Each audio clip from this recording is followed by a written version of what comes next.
You are listening to the Billion Dollar Podcast. We use billion-dollar ideas, billion-dollar companies, and billion-dollar men to teach us all things that we need to know about business, life, and how the world really works. This is the show where you're going to learn all about it. So, welcome, and it's great to have you. Great to have you. You know, it's a big week for me, George. You know why? Why? You don't know why? No. It's variant season. I've been waiting for this for months. We are back. I heard about a variant that has a letter O in it. Omicron. Yeah. I'm like, what is this? Stay tuned to COVID Corner to hear more, but this is a big time for me. Yeah, I'm ready. This is like, the people in sports, it's the fall. People look forward to the wind, or like the change in trees, whatever that is.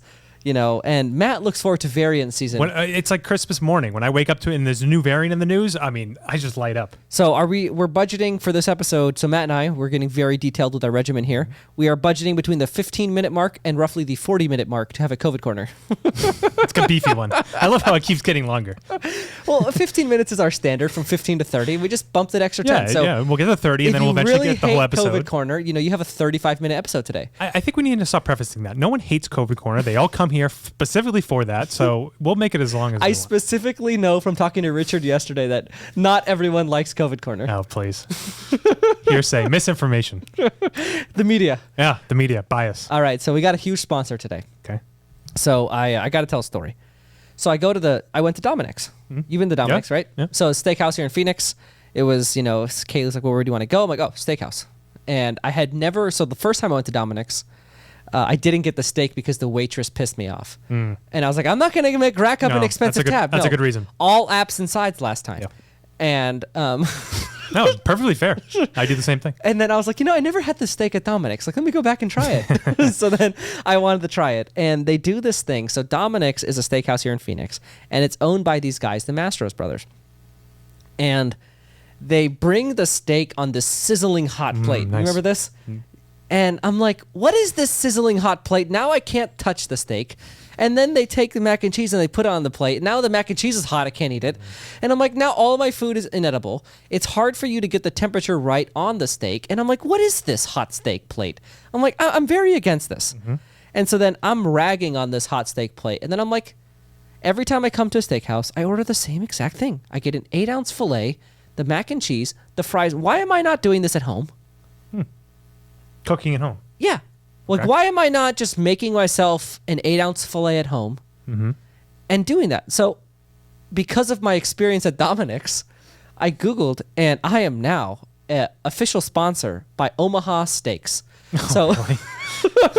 That's the best cut of meat you can get is an Omaha steak? No. So I actually, the best cut of meat is called Holy Grail Steaks, but they're super expensive. And so I Black Friday bought about 6 to 8 dinners of steaks, all freezable, so you throw it in the freezer. Yeah. And then I buy a kit of Omaha steaks to practice on, right? I want to practice on the Omaha, but Omaha cut of meat's the same cut of meat you're going to get in a steakhouse. Have you done this yet, or you're yet to do it? I used to barbecue all the time. Oh, so you're going to throw it on the grill? No, I'm going to do pan-seared. Oh, dude, it's such a pain. So smoky. What? It's tough to get it perfect. No. It's easy. It's 3 minutes on each side. Oh, I never seem to get it right. Keep it even, medium. Dude, you know how many Gordon Ramsay cooking shows I've watched? How many? Hold on. So, by the way, in case you didn't know, one of my jobs in college was, thank you for calling AppleCare. My name is George. Can I have your first and last name, please? Nice. How many times I said that line on a phone? Probably over 1,000. And there was this thing called TIA, time in available between calls. And so Apple is very seasonal. And so they overstaff their call center in the summer. So I sat there in a summer in college watching cooking videos on YouTube waiting for calls. And I watched seasons of Gordon Ramsay and Barbecue Boys and all these things of people that teach you how to cook. And so I got really into barbecue and making steaks medium. So I feel like I can do that. So I'm going to give it a shot. So our sponsor today, Omaha Steaks, the reason to use them over Holy Grail is they actually have sides. So the other ones don't sell sides. And the steakhouse experience is you have some potato side, some steak, some other side, and then a crab cake. All of which, and then Kaylee doesn't eat meat, so she got fish. So all of that ordered on Omaha. Have you seen their Father's Day deals? Do they have big Father's Day deals? Oh, big deals? time. You get a great spread for no money. Really? It's like I feel like it's like $70. The whole site was 50% off on Black Friday. Yeah, it might be the same deal as Father's Day. Yeah, so look out for that in the spring. Guys, Omaha Steaks hooked it up.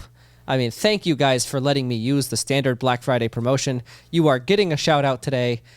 Because of my experience with the sizzling hot steak that seemed, this time I was like, I'm going to get the nice cut of steak. I got a nice cut of steak. I was like, and then they gave it to me on a plate. I'm like, what is this? I could do this. And that's when I said I can do this. I'm like, okay, I got to try it. Maybe I can, maybe I can't. But I told Kaylee, no more steakhouses for a while. We're going to go to other places now. And I'm going to try steakhouse at home and see if I can get it as good. That sizzling steak is the same as if you go to a really nice pizza place. The first piece is too hot. Yeah. The second piece is perfect. The third piece is a little too cold. Yeah. So you have to judge a pizza place on the second slice if you eat it at the restaurant. But same with steak. It's like you're... Why are they giving it to me on a plate I cannot touch without burning my fingers? Like, what do they think I want? What if I want to move the plate slightly? I mean, whenever they tell me don't touch, I touch it. Of course, I have to see how hot it is. No, I always touch it with my finger to see. It's a Seinfeld bit. So anyway, that's my bit on, that was the first part. So I have 9 minutes until COVID Corner starts. And I have to talk football. So Packers won again. Won again, yeah, they did. They were underdogs at home. Can you believe that? This is on narrative. Thank you, Vegas. Rams, I can't even believe that they thought the Rams would win. Underdogs at home is ridiculous. Yeah, we took the money line on that, right? Of course. What were the odds on that? Too easy. Plus 120. Plus 120, nice. So anyway, so big football news happened this week. So it all starts with Michigan, Ohio State. So I didn't know you liked Jim Harbaugh too. I like him, but if you look at his results, they're shockingly bad. What? He's 0-5 against Ohio State until this past game. Yeah. He is something like 1-13 versus ranked opponents. He's 1-4 in bowl games. They have not won the Big Ten. They have not been in the playoffs. Oh, at Michigan, he's bad. At Michigan's bad. Yeah, but he was great everywhere before Michigan. Yeah. So Jim Harbaugh, for anyone, guys, we're going to talk football, college football economics, okay? So Jim Harbaugh was the former coach of the San Francisco 49ers. And he was poached by his alma mater, Michigan, University of Michigan. Their football program was in dire need of a coach. And they went and spent big. They gave him a 7-year, $52 million deal. So that averages out to about $7.5 million per year. And like Matt said, for the first 6 seasons of that deal, shockingly bad. And most of that deal is, I don't know if you're going to get into this, is incentive laden. No. Yes. Initially, no. Really? The initial, year it is? Yeah. Okay. So you're getting into what I'm talking about. There's a restructure that happened. Right.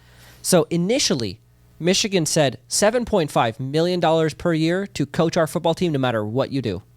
And then what happened is he was in the last year of his deal, and you can't, as a college football coach, be in the last year of your contract because you can't recruit. It's no players are going to sign up because there's no certainty that you're going to be there, so they won't commit.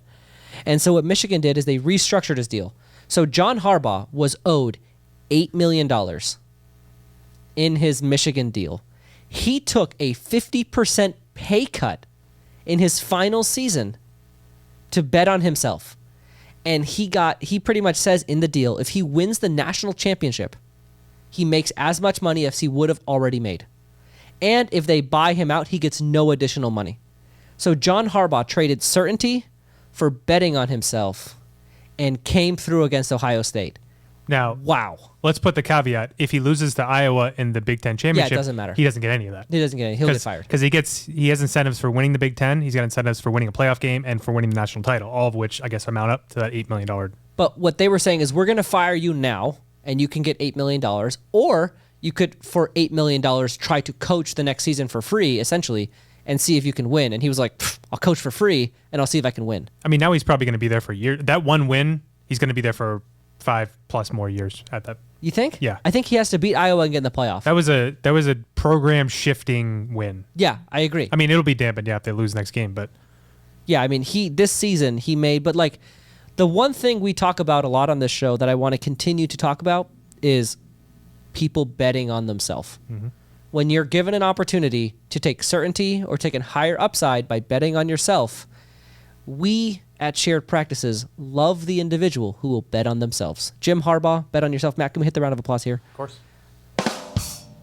There we go. Jim Harbaugh, round of applause to you. He's the real sponsor today. This is the Jim Harbaugh, Aaron Rodgers $1 billion podcast today. So second in other contract news in college football, Lincoln Riley accepts a 10-year, potentially, we don't know the number of years yet, The dollar figure on the contract, $110 million contract. The University of Southern California is paying for Lincoln Riley's 2 homes in Oklahoma near the University of Oklahoma where he currently coaches. They're buying 2 houses, both $500,000 over ask. They are buying him a $6 million home in Los Angeles, and they are giving him full access to a private jet whenever he wants it for his family to go back and forth to where they're from. I'm going to tell you why I think this is a terrible idea on USC's part. So USC goes out and makes a huge hire. They hire a coach that no one ever thought they had a chance at because Oklahoma is now moving to the Southeastern Conference, the SEC, the king of football, and Lincoln Riley, super smart young coach on offense only, decided he doesn't want to compete in that difficulty of a conference. He wants a easier route into the college football playoff. So he is going across the country to be the big boy in the Pac-12. He likes to be the big boy in a smaller conference. He was that way in the Big 12. He'll do that in the Pac-12. Lincoln Riley took a shit ton of money to make a move that sets him up for, I think, his whole career. He could be at USC, be a huge deal, and then he could jump into the NFL whenever he wants. He could be. Let me talk about some pros and some cons on this. Pros, he's gonna. So all the good quarterbacks who are grown in California have in the last 5-10 years have been going out of state to go to college. Yeah, they haven't kept. He gets whatever quarterback he wants. So they've already had many skill position players decommit from where they were intended to go to reopen to be going to USC. Mm-hmm. So that's going to be the good effect of Lincoln Riley. The bad effect of Lincoln Riley, he's never been a defensive coach. His defensive as Oklahoma have always sucked, and that's not going to translate well into the Pac-12. So that's a problem. I don't think he's going to stop the good defensive players from going to the Oregon, the Utahs, the different schools they've been going to since USC's been good. So I don't think it'll be a big success. I think he might get a couple of quarterbacks he wouldn't have otherwise, but I'm not enthused. So I think we need to talk evolution of coaching in football. So if you are a team hiring a defensive-minded coach, think New York Jets Robert Saleh. Think Broncos Vance Joseph. Yeah, any defensive hire, huge bust in the NFL. I wouldn't say that. Give me a defensive hire that wasn't. I mean, if you're going based off last year, Brian Flores in his first year going to the playoffs with 10 wins. Who? With Brian Flores with the Dolphins. That's a bust. Why? They're not winning now. Yeah, they have a 5-game winning streak. They might sneak into the playoffs. So okay, and they love him there too. Like he's a Belichick guy, right? He's a Belichick guy. Yeah, that's different, right? Bill Belichick's coaching tree is smart. So Belichick is a defensive-minded coach. Not historically. Like the performance of his assistant coaches when they leave, McDaniels, Patricia, Charlie Weiss. That's true. Like they kind of been Belichick on the defensive side. Belichick's a defensive coach that's been successful. He's the exception. The other guys that don't dude, that's not a thing. So let's talk about the different guys. Matt LaFleur, Cliff Kingsbury, Sean McVay. Yeah, they've been good. Kyle Shanahan. Right. The next wave of dude. Yeah, you see him recently. His record in the Niners has been around 500. No. Shanahan's an amazing coach. The guy in Cincinnati's been pretty good. Yeah. And so that was the quarterback coach on for the Rams. So anyway, the wave in football is becoming your head coach, the play caller, is your offensive genius. And you support them with a defensive guy that used to be a head coach that got fired. Yeah, these guys are around forever. Yeah. It's like Dean Pease and Romeo Crennel. You just get some guy that's a really good defensive coach, defensive coordinator. You have him in charge of defense. You split up the whole position, offense, defense. Mm-hmm. Head coach does offense, assistant coach does defense. That's the formula. You think Lincoln Riley's not going to set that up for himself? Lincoln Riley's not going to coach a lick of defense. Hopefully not. I mean, I'm a pretty good USC fan, so if they're successful, I'm happy. I love the Reggie Bush days. Why do you love USC? Growing up, Reggie Bush, like that was just. So my dad went there. My dad went to USC and Ohio State, and so I normally cheer for Ohio State, but the guy across the street from me, big Ohio State fan, and I finally adopted Matt's thing. I like Jim Harbaugh. I like Michigan. And I kind of want him to lose, because he threw it in my face a little bit. He's like, "Yeah, I know, we always beat that guy." They do always beat that guy. And so, the whole game I'm watching it, and I'm like, "Yeah," just staring at the house across the street. And then, right when the game's over, he gets out and walks his dog with his headphones on. He's just looking down. He's pissed. Don't talk to him then. Yeah, I didn't talk to him the whole day. I still haven't talked to him. And I now understand Matt's thing about liking when your friends lose. I kind of get it now a little bit. Yeah. I mean, I hate that I understand that because it's kind of a bad thing. My mom's whole family is from Ohio, so they're all Ohio State fans. So usually I try to root against them. My best friend from growing up, he goes to business school, so I was trying to root against him. So I was kind of like in a no-win situation. you're no-win situation because you know fans on either side. Right, You root against the fans you know, and you want the strangers to be happy. You know, he had his own moment. He stormed the field, and he had the whole thing. I really didn't want him to have that, and he did. You know why you do that? Because you're a Boston fan that's experienced heartbreak your whole life. Yeah, that's true. And so you want other people to experience heartbreak with you. I understand this now because Kaylee went to KU, and we're both college basketball fans. I can't handle how much they've won. Yeah, they won a lot. Yeah, it's too much. So they haven't won in a while. It's been what, 10 years, 8 years? 08 is the last time they won. Yeah. But anyway, so I think it's the 15-minute mark. Oh. We would not be serving our listeners if we did not follow our schedule and talk about COVID Corner. Yes, must follow. So I told you I'd carry the first 15 minutes, and then we'll handle questions at the last end. So, COVID Corner. So, George, are you a Greek alphabet knower? No. Do you have? Well, okay. I was going to ask you. Do you happen to know where Omicron falls in the Greek alphabet and what might be before it? Before it is likely. Hold on. My guess is so we're at the Delta variant, and then there's the Lambda variant. Mm-hmm. So LM, MNO. Oh, so I think L is Lambda. That one they've been talking about a little bit. And then M is Omicron is my guess. Maybe it's M. I'm guessing M or O. Final answer, O. No. So the one before Omicron is G. Now, why might they skip? This is H?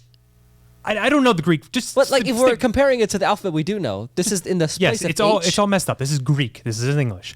So stay with me here. Okay. Why might they skip letter G? What's G? G. XI. Why might they skip that one? Oh, because it sounds like the end. No, because the president of China, his last name is Xi. So they deliberately skipped a letter in the Greek alphabet to avoid pissing off the president of China, even though this virus originated in China.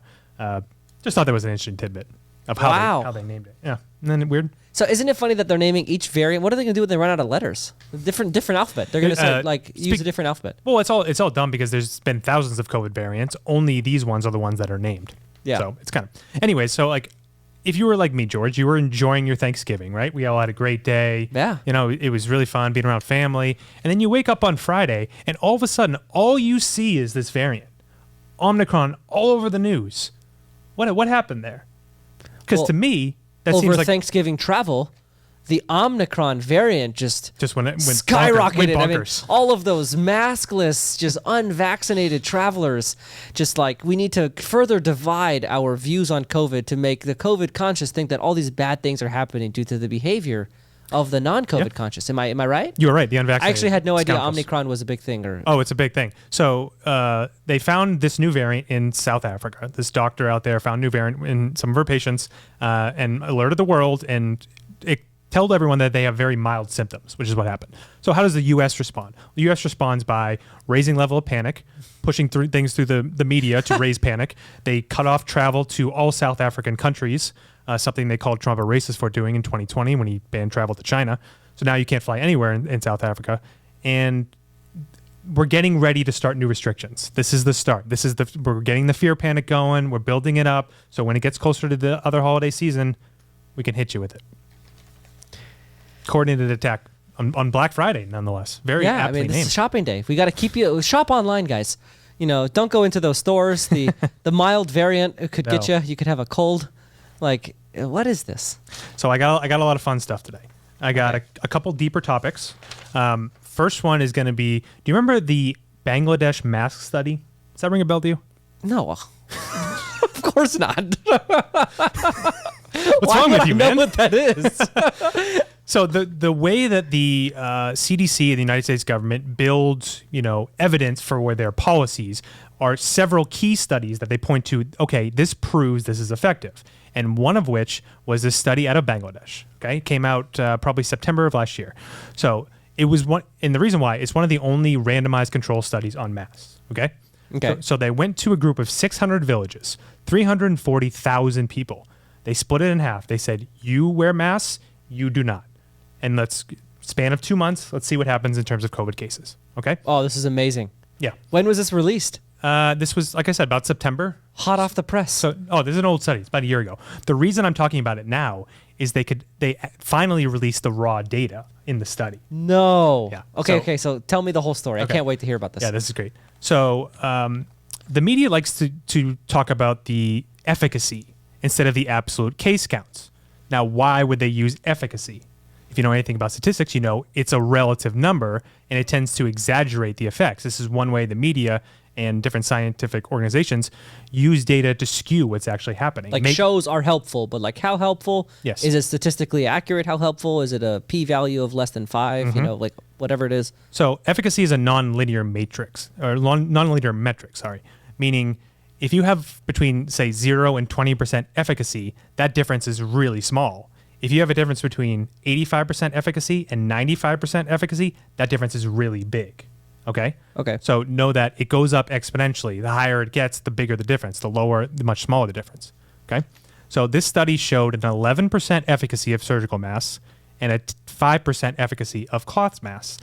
They used those two numbers to show that masks are effective. No way. Leading epidemiologists said this really should end the debate on masks.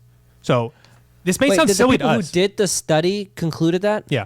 So this may sound silly to us, but policymakers are using this to prove masks are effective. So don't undercount this because I'm making a joke out of it, which I am.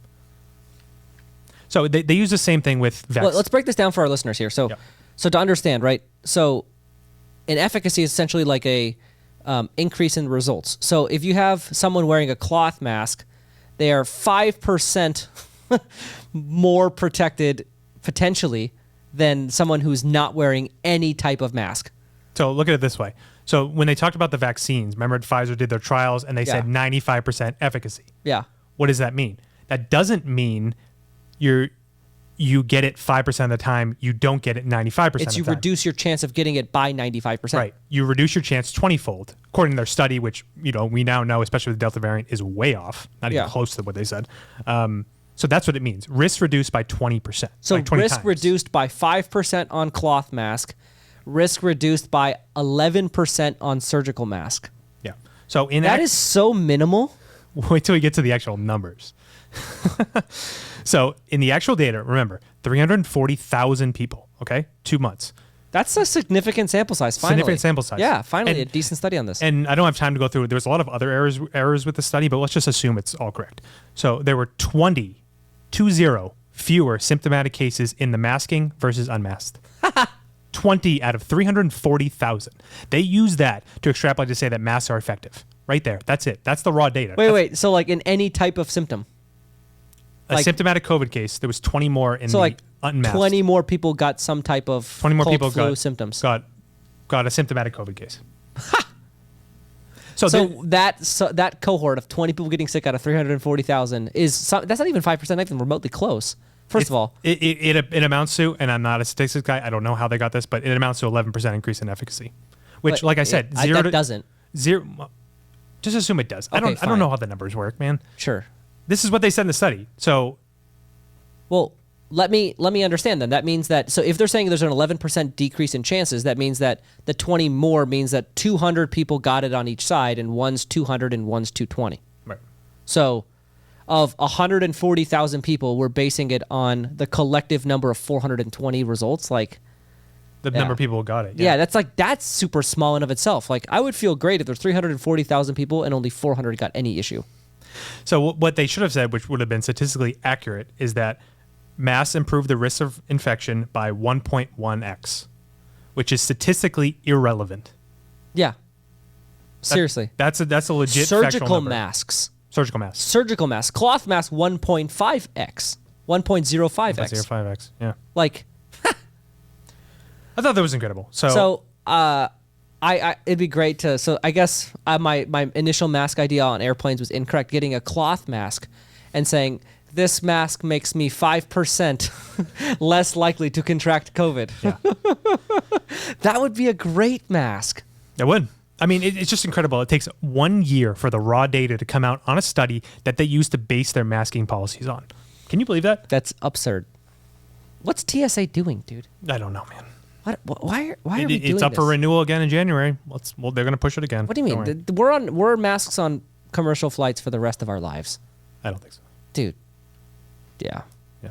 I doubt that they ever come to senses on that. Okay, before I get into my next big topic, I want to do a quick little exercise here. We're going to call this dystopian updates of the week. Dystopian? Dystopian. What's dystopian mean? Like otherworldly. Like I feel like we're living in a simulation. Like this doesn't feel like real life. Like it's like a dystopian.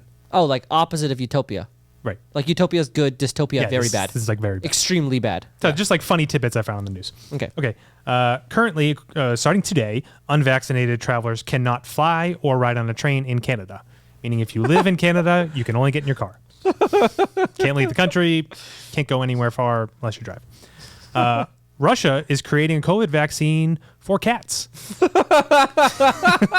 Good use of resources there. I already talked about several South African countries on the no-fly list. Hold on.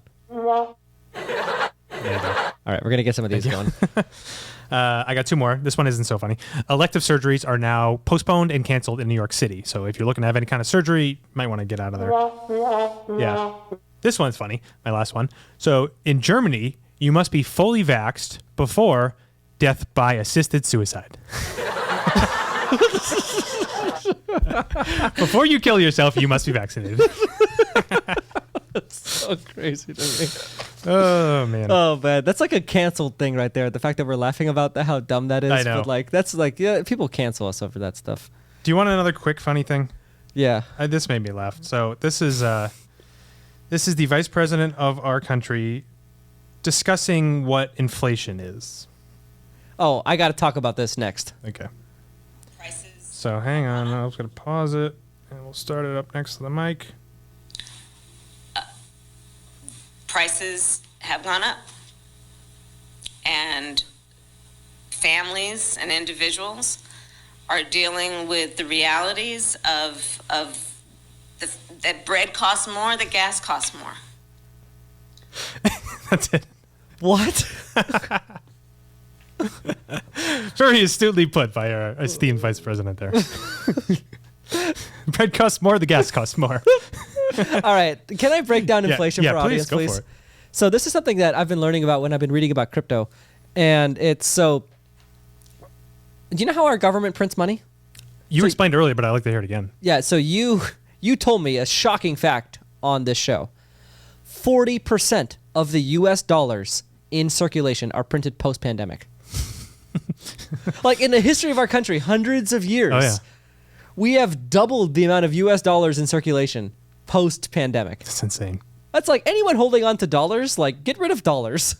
That's not a valuable asset anymore. No, it's a diminishing asset. Yeah, it's like, so bread goes up, gas goes up.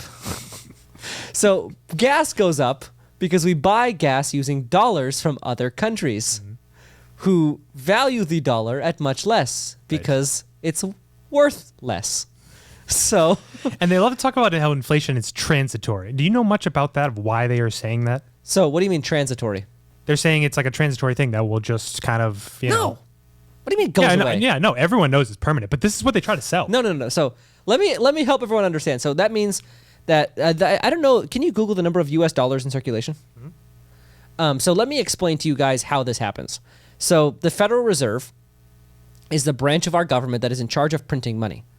And so the way that they print money right now is they go into the Federal Reserve bank account balance and they type in new, larger numbers. As of February this year, there was 2.1 trillion in circulation. That's it? I know. Seems low. That's we can't be that low. That doesn't seem possible. Quick Google says that. But whatever. So there's some, let's just say it's 2 trillion. I doubt it, right? So that means that pre-pandemic we're at 1.2 trillion. And then the Federal Reserve over the course of the last 18 months has typed into the computer and invented 800 billion more dollars. And this is the way it works, right? So the PPP, let's look at the PPP. So the Federal Reserve prints, let's call it $100 billion. So they go into their computer and they type 100 000 000 000 whatever the correct number of zeros is. They just type in those zeros, enter. All right, the world has now created $100 billion. They now wire that to banks that then wire that to individuals. And now in your checking account is new money. Magic. Yeah. How is it so easy for the government to wire $1 trillion? I can't even wire $10,000. It is so difficult to wire money. So they can do it. And so what is the dollar backed by? Do you know? Trust. Yes. It is backed by trust in the United States government. How's that going this year? At an all-time high? Yeah. So I'm going to trust the entity that prints money for political agendas. Seriously? Add up how much they've done in relief bills since COVID. I bet it's close to 10 trillion. It has to be money they've just printed. Yeah. And so they're raising the national debt. The national debt right now, what is it? 23 trillion, I want to say, something like that. So we owe $23 trillion.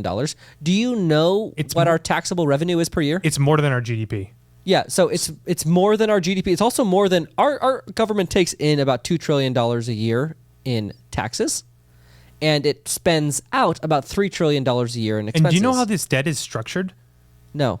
It's on a very short term. It's like a 5-year debt plan, and it's a variable. Oh wait. Oh, it's a super high interest rate. Yeah. Yeah, but like the one way out of inflation is lowering interest rates. But the reason the government can't do that is they would default on their debts because now interest would skyrocket and the debt payments would be too much.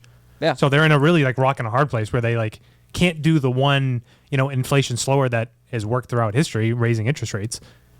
But do you see why our political system, in order to maintain itself, needs inflation? Because they have to pay a larger amount. So now if you inflate the number of dollars it takes to transact, then now you can pay national debt because now $23 trillion is $12 trillion because the dollar's worth half as much. And so but the problem is, this is the big problem, is our Americans are not making any more dollars. Their dollars are just worth less. Yep. And so this is the first sign of it. But if you look at the number of increased homeless population in our country, you look at the increase in housing, real estate right now, the cost of real estate is going through the roof. Insane. Matt, you and I, we bought houses roughly around the same time. And our houses are worth much more. Yeah, it's silly. It's absolutely it's play ridiculous. money how much our houses are worth now, because it's just the dollar doesn't have value anymore. Yeah, and what does that do to the lower and middle class people of America? It really hurts them. And there are people who like to say that inflation actually hurts the rich more, which it does not. It does, because their assets are not held in dollars. That and the rich don't care if that can of milk is $4 or $40. They're going to pay whatever it costs because they have that money. Well, and think about the majority of wealth is held in real estate. And that's why cost of real estate is going up right now, because everyone's trying to get rid of their dollars, right? Everyone's buying real estate. Yeah. I was talking to our real estate guy, and he was explaining that right now the market is going insane because everyone's trying to deploy cash to get it into something stable. Well, think of what happens with it. Even taking out, rising cost of houses, right? Let's say you buy a house, you have a 30-year mortgage. That $800,000 you paid in 30 years is worth nothing. Is worth literally nothing. So it's a literal no-brainer to not have your money sitting in cash in a bank account where it's earning next to no interest and is just appreciating on the value of the dollar year over year. Yeah, I know. I think the way for people to really, and this is something we need to talk about, right? I never thought this would come up in COVID Corner, but the way to so are we trying to? I'm not trying to fearmonger our audience. I'm not trying to tell you that the world's going to come crashing down. I'm just telling you the dollar is getting super losing its value. That's just factual. And so investing in something that is long-term growing is much better than investing in something that's long-term detracting, right? So we talked crypto, you could talk real estate, you could talk for us, dental, businesses. Yeah, just something that Assets. holds value, that's an asset that's not attached to the value of a dollar is where I would put my money. Yeah. So probably not a bond, right? No, definitely not. No bonds.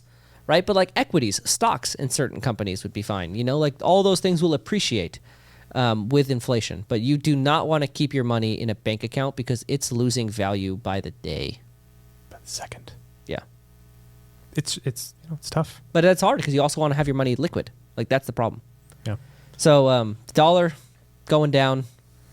That's a good YouTube little dollar going tag, down. Dollar dollar down. The $1 billion podcast up. Yeah, up. Our stock is rising. At least for now, $1 billion is still a lot of money. So probably in 15 years we got to change the name to $1 trillion. But for now, $1 billion is still a lot. Well, yeah. Right now the richest, so the known richest man in the world. I actually doubt Jeff Bezos is actually the richest man in the world. So the Saudi or the Russian guys, there's someone out there, or there's drug lords potentially out there, big behind the scenes guys. But anyway, the public. What are they 200 billion? The richest. Yeah, so Bezos is sitting at $200 billion, and that's just his Amazon stock valuation. Right. But yeah, I doubt that that's the truly wealthiest person on earth. But that'll soon be a trillionaire, by next 20 years. Yeah. With the way that the dollar is going. I have another deeper COVID thing. I might save it though. It's on the kids. It's a little dry. So I don't want, we're having a good energy here. Yeah, we're having a good energy here. We're having fun. Right. Like we got 5 minutes left. Let's do something funny, and then we'll close out COVID Corner with some fun. So I got a couple of things, and then I got a video to play. It's kind of funny. Cool. So George, do you know much about Ghislaine Maxwell? What? You're a big Jeffrey Epstein guy. What? I don't know any. I'm not a big Jeffrey Epstein guy. Why? I don't even know. You don't find that fascinating? So you love drug lords, but you don't love powerful people who are corrupt and. I can't do the kids part of that. Oh, I find it very interesting. Anyways, so Ghislaine Maxwell is Jeffrey Epstein's right-hand woman. Jeffrey Epstein, of course, quote unquote, killed himself in prison. We all know that's not true. But his right-hand woman is now under trial right now. And I just thought it was interesting that, So let's go back to Jeffrey Epstein real quick. Yeah. Killed himself in prison. So this is the part I like. Yeah. I don't like the whole. I can't do anything. I'm a dad. I can't do the kids part of this. So I stay away from that stuff. We'll do a brief intro, and I'll tell you why he didn't kill himself. Why do you think he didn't kill himself? And who do you think was responsible for his murder? So Jeffrey Epstein had a pedophile ring across the country and world for the last, call it, 3 decades, and in that time he hung around with a lot of powerful people. Prince Andrew of England, Bill Clinton, the Clintons. Chris Rock. This is where I'm going with this. A lot of people in power who went to his estates in the Caribbean, in New Mexico, in Paris, in New York City, in London, literally over the world, to abuse these children. And there's flight logs, so we know Bill Clinton flew on his private plane 100 times. There's logs of all the people who were with him, and they're associated with him. Anyways, so he's built up a wide array of knowledge about powerful people. And what a lot of people think is the U.S. government used Jeffrey Epstein to get blackmail on different powerful people, around the world. And that's they knew about his exploits. They, if not encouraged them, allowed them to happen for him to be able to get this blackmail against, world leaders, call them. Yeah. So, anyways, he finally is put to trial, and he gets arrested and goes to jail, and he's at a very maximal security prison in New York City, and he's on a suicide watch. All right, so he's being watched around the clock, and somehow is still able to kill himself. Now, there's a couple of theories about what actually happened. One theory is they got him out, performed plastic surgery, took him to another place in the world, and he's still living. I can understand how people think that's a little bit illogical, probably not very problematic, realistic. Yeah, that's not very probable in my mind. I think that's what it is. Anyways. Okay. I agree with the second theory where he was killed. Right. Another theory is that one of those powerful people, had him killed in prison. That's what happened. Could have been what happened. I mean, could have been. Yeah, to me, that's the most likely scenario. Yeah, probably. Right, the 3 options, he actually committed suicide, right, versus, and this is something that, Dylan, our head of marketing, he was talking to me about. He's like, I don't like how you act like you know. It's like, no, I just guess. But, you have 3 situations, right? The plastic surgery situation, being killed by someone powerful, or killing himself. Those are the 3 situations. They all have different probabilities attached to them. I guess I just refuse to believe there wasn't an exit strategy, because I very much believe he was working with some branch or arm of the government, whether that be a person or whether it be CIA, something, and they didn't have a contingency plan that if you got caught, what would happen. Yeah, the problem is that I think they got overstepped by someone. There was enough people who of power that wanted him dead that they would have made that happen. Maybe. And one interesting tidbit, or 2 tidbits about the trial. First off, no reporters, no cameras allowed in the trial, which I thought was interesting because we just got off the Kyle Rittenhouse trial, which had a literal YouTube live stream. Yeah. And this one has no cameras and no reporters. Also, the prosecutor is the daughter of the former FBI director from 2012 to 2017. Thought that was a little interesting. Daughter of a former FBI director is prosecuting Ghislaine Maxwell. I thought that was just a little interesting. Just piqued my, put it in the tickler file. Wow. If some shenanigans happens in this. Wow, you got to keep us updated on this. This is like we'll stay updated on the trial. Definitely.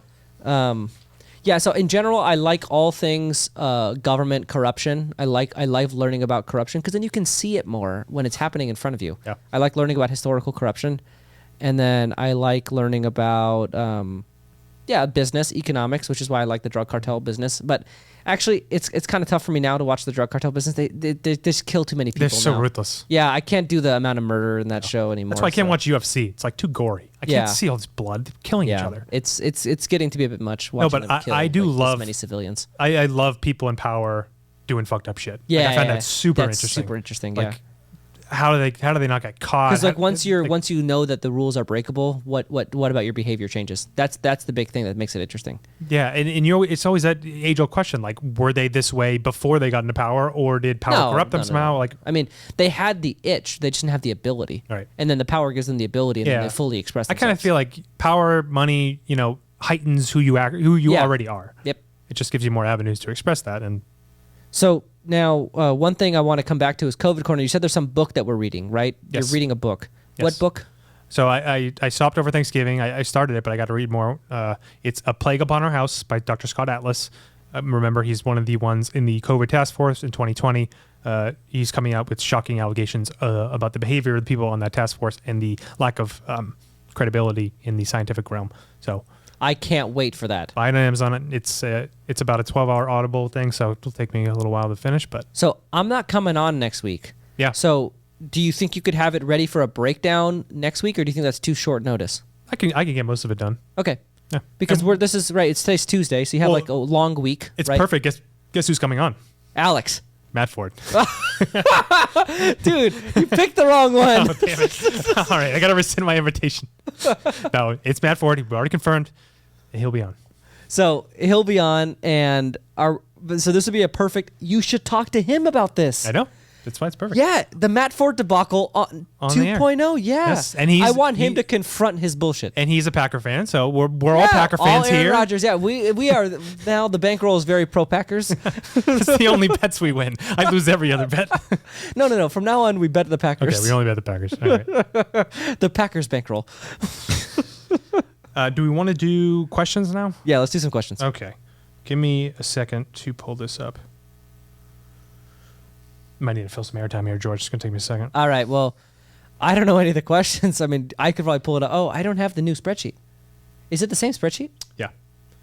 Yeah, so as we know, bdppod.com. Yeah. Use our new link for BDB questions. pod, like $1 billion podcast pod.com. 2 P's in a row. BDP pod. It's not that confusing. I just want to make sure everyone knows, because when there's 2 letters in a row, it can be confusing. Is it 1 P or 2 P's? It's 2 P's. Glad we cleared that up. Okay. This is actually a COVID question. First Yes. time we've had a COVID question. Jeez Louise, I've been doing this for freaking 4 months. I don't get one COVID question. Really, guys? So someone gives him a COVID question, then he gets mad about the fact that he hasn't received that. Because I remember You now should be that happy you finally got one. well, I remember now I never get a COVID question. So, geez. I mean, Well, thank you for the COVID question. Fine. Thank you. Is there a name on it? No, there is not. So what do you guys feel is the why behind COVID and its affiliated restrictions, lockdown, and undeniable changes to the very fabric of society? Seriously? It seems naive at this point to assume the world changed so quickly and drastically due to an honest and well-intentioned... This is where the phone thing gets a problem. Okay, can't see the I got rest. it. Can I take it from here? Good. So, macro politics I really like. And I think that if you look at the way the world is going, it's... So, if you look historically, the government has had a lot of control over what its people think. And with the internet, it's been very challenging to do that. You have social media, you have all these things. And so the government has been trying to take liberties away from us that are, they say we have these liberties in the Constitution, but we never had an avenue to actually experience them. And with the internet now, we've allowed ourselves to communicate socially, to talk about justice movements and all these things. And so now with the Freedom Act post 9/11, we take away everyone's right to privacy, right? We have like you're watched all the time, you're listened to all the time, all of that for national security, of course, right? That's one.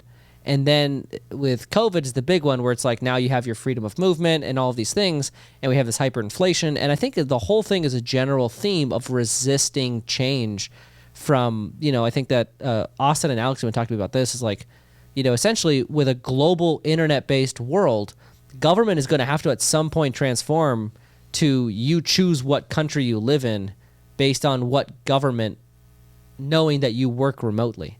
Yeah. Like that's a coming thing in the world. This is happening right now in America. People are choosing their state based on the state government and the lifestyle that they want, knowing they can work anywhere. Yeah. So like Elon Musk moved his headquarters from California to Texas. Everyone's moving to Texas and Florida right now. Matt moved his headquarters from New York to Arizona because of this. Yeah. Like people are moving across the country right now. And in the future, people will be moving around the world to be in the government that they want. El Salvador. Have you heard of Bitcoin City? I've heard they've adopted it as a...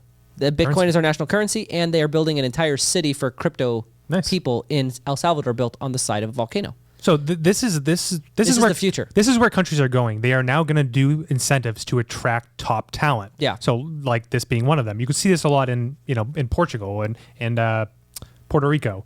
Like they'll have very favorable tax incentives for the very wealthy people to move there, and that's it's going to be competition for talent. Bitcoin City, 0% taxes across the board except for a 10% sales tax. What a dream! So like if I'm an entrepreneur and I can work remotely, oh my gosh, and I can go to this modern city, it's all going to be eco, like no gas, all electric, and all powered by the volcano it's on top of. Like they're going to have all of that, like, and I could just work on the internet. That's going to start becoming an attractive option. I know. And then, with decentralized finance, with their money primarily being held in crypto, they don't need to be tied to any bank. So they don't need to be local to the U.S. to go to any bank branches or anything like that. So government is evolving into being a service for people, and you choose which government you would like to have its services. I am a citizen of this country. I'm choosing this country. I get the benefits of their tax rates. I am choosing their public school system. I'm choosing their university. It's an exchange of services. It's transactional. Mm-hmm. And there's no allegiances anymore. The United States historically has always been overreach of power, is like how you would describe the United States government, right? They've done that in every step of the world, right? And people internationally don't like us because we always mingle in areas where they don't have to do with us. Like we get involved in wars that we were not part of. We get involved in countries that we didn't need to be. Like that's the whole issue with the U.S. And so naturally, the government that's going to resist this evolution of government the most is going to be the one that's been the most used to having power, right? Yeah. And so the U.S. is going to lose a lot of its wealth and talent if it doesn't adapt. And I think now they're trying to create a divide where they have they're adapting for one part of the population and then they're not adapting for another part of the population. And I think COVID is a great vehicle for that. If you look at how much they've catered to tech companies through COVID, all of their legislation has helped tech companies on the blue side. And pharma. And pharma, right? You're keeping industries here. And then there's the red side that has their industries that they cater towards. But I think both red and blue are doing the same thing, which is dividing classes. They just do it differently and they hide it in different ways, but it's all the same. Yeah, I mean, this whole 2 years has been a power grab. It's been the biggest opportunity for the government in power, which is the Democratic Party right now, to grab power, to control people, to push through giant bills that support their expand the role of government in the country. Expand the role of government in the country. Exactly. And they've taken that. You can see that with local governors too, with how much the governors have come into our lives. Why do I know the name of the governor in New Jersey? There's no reason I should know that person's name, yet I know everything about them. Yeah, because they impact our lives more now than they ever have. Yeah, exactly. And so whenever the government has had a historical excuse to do so, they've taken advantage of it. And this is the biggest opportunity they've had in a long time. Yeah. There's never been something that's inconvenienced our lives more than COVID. It's going to be a wild next couple of decades, don't you think? Yeah. With decentralized finance the fact and all that this stuff happening. Fauci's talking about the age of pandemics, this is the first of he's pretty much announcing pandemics are the new thing. Well, no, this is going to be the pandemic decade. If you didn't know, the 2020s are the pandemic decade. Oh, they started it right on time, March of 2020. Weird how that works. Yeah, right then a decade of pandemics kicks off 3 months in with COVID. Strange. Starting with the Delta variant, followed by the Delta variant, now the Omicron. Is that Omicron? Omicron, yeah. Omicron. Man, they couldn't have got a better name. It's so complicated. Yeah, how are just common American people going to be able to know these scientific terms? Omicron. No. The G variant would have been perfect. It would have been very scary sounding, reckons of the China president. So I don't know. They really should reconsider. Yeah. I don't know. All right. So we have another question here. So I've been trying to do some retrospective analysis on last year and have realized that as busy as I've been, I haven't made any time for personal growth. But that said, what books/resources, I'm going to make up what I think he said. What books or resources do you recommend for personal growth? So if anyone who submits the question, if you don't include the rest of the question, we need to print these off. Can we get this? No, I read this question before. That's how it ended. Okay. So it does cut off though. So I'm gonna start with a idea. So I actually I feel like we get this question a lot about books, podcasts, and I actually I'm gonna go out and say that two people can read the same book and one person can grow from it and the other person won't. Yeah. Why is that? I think it starts with I think that everyone should do a quarterly assessment of themselves. So where am I at in my life? What things do I do well? What things do I need to improve on? And then when you're okay, I need to work on this, what book would help me improve that? I think that we need to start intentionally deciding what change we want to see in ourselves, then picking the book, resource, podcast, whatever, to help us make that change. And so I think that, we all need to focus in quarters or every 6 weeks. I think it's kind of hard to do anything in less than that amount of time. I like a 12-week, which is like a quarter. Yeah, so I'll usually do like a quarterly objective. So like the quarterly objectives for me is this. And so like you noticed how remember I was talking about health and wellness a lot. I was researching health and wellness. I was getting deep into that. I got that dialed in my life. I set it and forget it. And then I moved on to the next thing. And I think that it's important that you kind of approach things in phases, because then you can dedicate yourself wholly to one goal that's substantial enough in your life to change it. And then you set it and forget it after 12 weeks. And then you move on to another one and you don't lose that one. Yeah. Right. And in that process, you need to know if you're the type of person who can do like radical change all at once and you can stick to it. Stepwise. Well, there's neither are better than the other. Some people just do well with some. No, I'm doing stepwise with health and wellness, right? Yeah. Because you got me on this like longevity thing a long time ago, and I've just been inching my way there over the next 10 years instead of like trying to do it all at once. Yeah. But some people like a Tyler Chilbert actually or do better when they just radical change, stick with it, it becomes a habit, and then they go forward from there. Depends on the person. So know which one you are. Which one are you? Gradual change for sure. Yeah, same. Yeah. I'm kind of stuck in my ways. No, but I love what you said there, because personal growth is such a buzzword and it's very general. I love the idea of make it much more actionable. This is something in my life I want to change. This is an area I want to learn more about. This is something, this is what I want to go towards. Okay, working backwards. What's going to help me get there? It's kind of like, in coaching, they have you create projects. And then one of the steps of creating a project is creating your resources, both people and non-people resources. And that's kind of how you look at it. This is my project in this area. Okay, what are my resources I'm going to use to learn, to get supported, to, help me along? So I'll kind of talk about my journey here in leadership. So I use the Enneagram assessment. And so I'm a very strong 7. And so when you have the Enneagram, on one side of you, on either side, are your growth opportunities. And so initially I worked on my 8. I did that for about 6 months, which is kind of like being more direct, being more assertive. And you had a problem with that? I knew you'd say that. I find that hard to believe. I started there and I refined it. Okay, good. And then I'm working on my skepticism and my not trusting. And so I'm using news and media and stuff to start not trusting people as much, because as a 7, my biggest flaw is I'm too trusting of others. And so I think that, it's like, and I need to be more skeptical of certain ideas I have. I need to come in with like a lower reservations. I need to have more like realistic goals and plans. Like in general, that's an area of my growth. So that's what I'm focused on now. And so you kind of like, you use some type of personal assessment or some type of personal, maybe like how you feel every day. I want to improve my sleep. Like sleep is something I've been working on. Like, and I think in like each bucket, like professional, personal, athletic, you have one goal for a quarter. And you kind of like, those are your rocks, right? And this is such a great time in the year to be thinking that way. Yeah. I love the planning of goals and projects in like that October, November of the year before. So over Thanksgiving, I completely unplugged. I had no Wi-Fi, I had no cell service for How was that? 3 full days. Fucking hard. Really hard. Like really, really hard. And I'm glad I did it. I kind of wish I would have the choice. Like I can log on if I want to. But anyways. So I created my whole list of goals for next year. It's like literally 25 things. I just kind of like brain dumped. And from there, I'm going to refine it and then break it down into quarters and like what I'm going to focus on this quarter. So I have a whole long list, a lot of stuff. That's awesome. Yeah.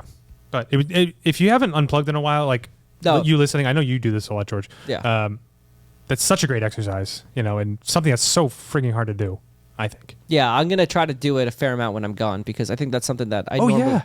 We haven't talked about that. You're going to Hawaii tomorrow. I am. All right. Hopping on a plane. Can we play the Hawaii sound music? I would if I could. I don't even know if that's a thing. Is that a sound? So this is the first vacation I have taken from work. I can't remember one. I think ever. I've worked with you for like 2.5 years now. I can't think of one you did. Because you didn't do any with Kaylee that I remember. And no. I don't think you did any before. No. I've never gone on a vacation, like a nice tropical vacation. Weird. Yeah. Can you believe that? No. So I'm very excited. I have no idea what to expect. Yeah. I literally have no expectations. So do we have, I know you have probably like the inner Hawaii flights booked. Do you have an itinerary of stuff to do? Like, do you know where you're? Kaylee's doing. Okay. So she's got a little plan. So yeah. does she plan all your trips? Like, You don't. You just say, I want to, like, I agree, I want to go In here. general, I don't care about a lot of, I call those insignificant details.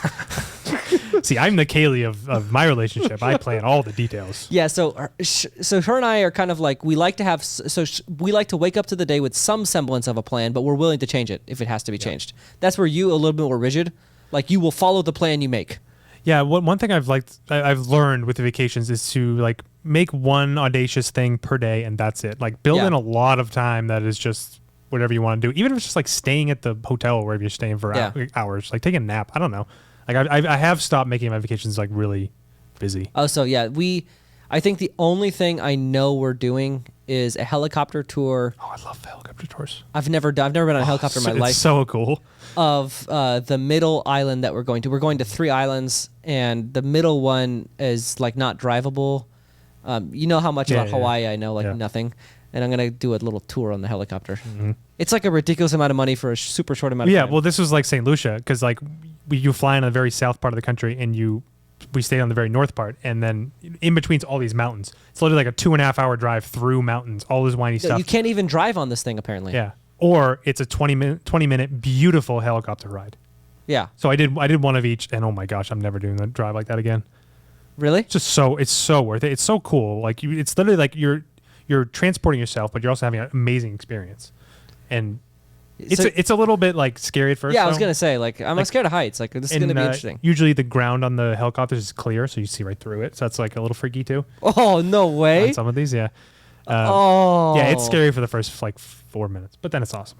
All right. Well, it's an hour. That's a long time too. I've only been 20 minutes. Yeah, so it's an hour on a helicopter going around a whole island in Hawaii. Well, it's so good. You have like the captain who's going to tell you things, and I'm assuming that headset. Hopefully, I can hear something. And then it's like, so we have that, and then there's a hike that gives us the whole view of Honolulu. Nice. And that's literally all I know about what I'm going to be doing. Are you like beaches, right? You're a beach guy. Yeah, I'm a beach guy. Yeah. Okay. What's your? So I'm beach and mountains. I'm nature. I'm like untouched nature is typically what I like. What's like your drink on a beach mocktail? Like, what do you? Pina colada. Okay.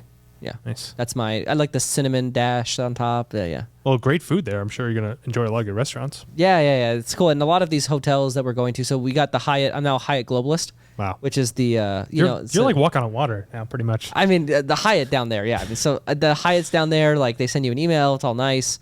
And they have restaurants. So I'm going to be like Mr. Hyatt for a week or whatever. You see the movie Up in the Air with George Clooney? Yeah. There's the one scene where he cuts the huge line at the hotel to check in his private line, and the lady's like, "What the hell?" he hands her the brochure of like the rewards package. Like, you should really check this out. And meanwhile, he's like cutting 10 people. Yeah, I check in on my phone. I don't even have to go to the front desk. Yeah, you don't even have to bother that line. Yeah, I just check in on the app, and then I scan my phone to get into the room. Welcome, Mr. Here. Yeah, they have like a cookie ready for you. They have like any perks? No, they have water bottles for free. Yeah, nice. It's cool. It's nice. Free Wi-Fi. All the hookups. Man, happy for you. Hyatt. All right, so you're going to be on with Matt Ford, and how about let's surprise him when he's listening to this on Sunday? Yeah. So this is releases either he can find out Friday on YouTube, or Sunday on the podcast. He can find out that he is going to be on an hour-long COVID corner. Yes! Oh my God, that was the best gift you ever given me. I could do an hour on COVID? Yeah, and then it's great because I want to listen to it. Yes. But like, I'm not needed for an hour on COVID corner, but Matt Ford is needed for an hour of COVID corner because we have to hit the terrible public views and smash them. So man, I got a lot of we work got to the do. public coming on next week. Matt Ford, Matt Guarino, COVID corner. Ding, ding, ding. Hell yeah. This is like my Christmas here. Ooh. All right, so let's sign off. You've been listening to another episode of the $1 Billion Podcast. What a show, guys. Great show. Call it off.